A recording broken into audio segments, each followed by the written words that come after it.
Welcome back to our channel. So today is Sunday and it's a family day. Since we're not allowed to go out and mamasyal, we decided to repot the plants that we bought earlier from Quezon City Circle.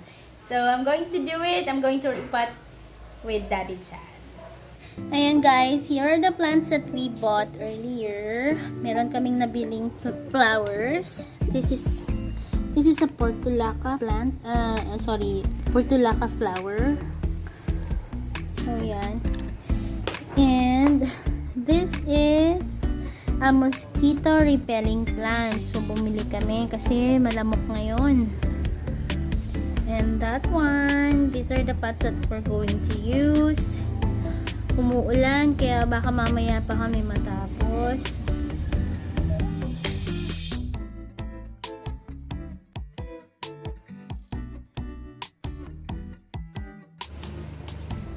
Okay, one done. More to go.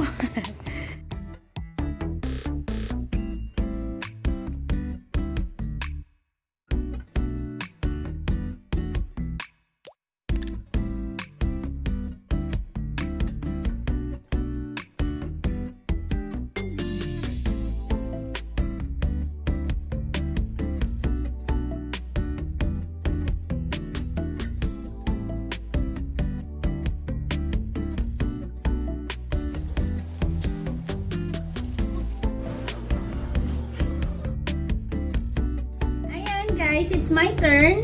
So I'm going to repot the flowers and these plants. Okay, so I'm going to use the pastel colored pots.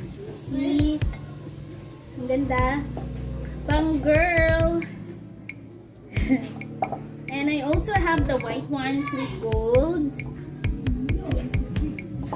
So let's start.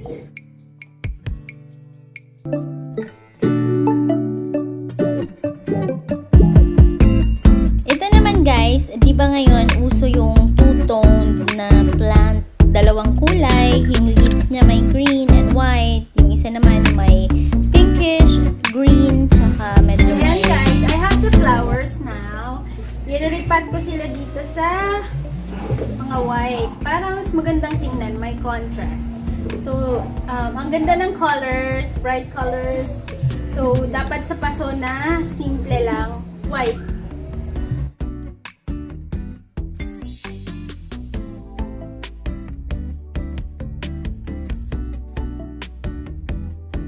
Ayan, this portulaca flower, you can use it indoor, pero sabi ni seller, kailangan mo siyang ilabas for morning sunlight.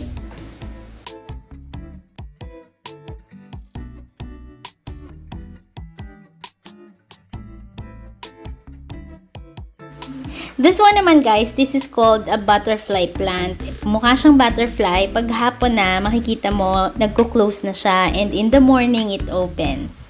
Ang cute.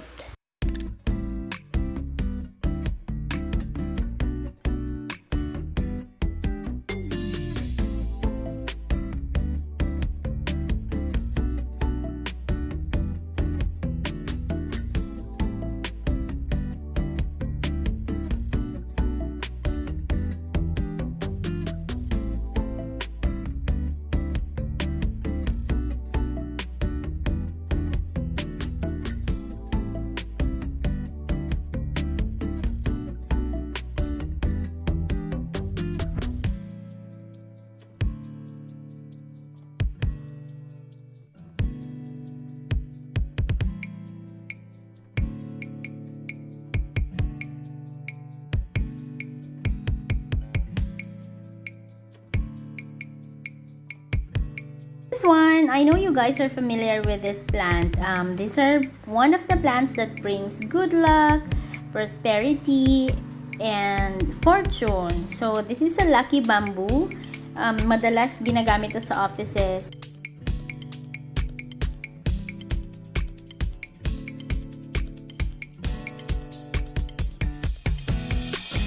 Here it is guys, so repotted and then arranged in the plant rack. So guys, thank you for watching. We had a very productive Sunday, and if you have not subscribed yet to our channel, click mo lang yung subscribe button and then the bell para updated kayo sa aming videos. Thank you!